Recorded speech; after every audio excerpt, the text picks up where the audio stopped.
How to use a chipping hammer. How to use a chipping hammer. When doing demolition, a chipping hammer will make quick work of those tasks where a wet saw isn't appropriate and a sledgehammer will do too much damage.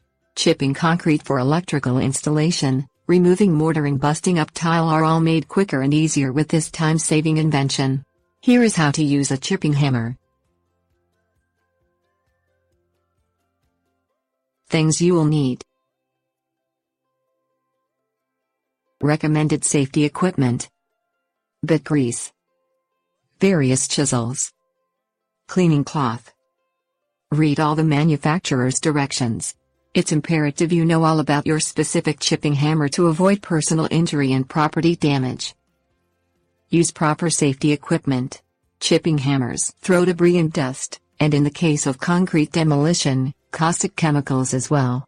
Be sure you have heavy-duty gloves, long sleeves and long pants, and most importantly, safety goggles to protect your eyes and a mask to protect your lungs. Grease your bit. Use the bit grease that came with your chipping hammer or buy the grease recommended by the manufacturer. Install the proper chisel for the job. If you're cutting wood, be sure to use a wood chisel, for instance.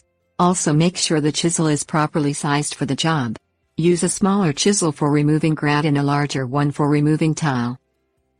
Clean your chipping hammer after the job is done. Because of the dust and debris made with the chipping hammer, it's imperative that it be cleaned properly after every job.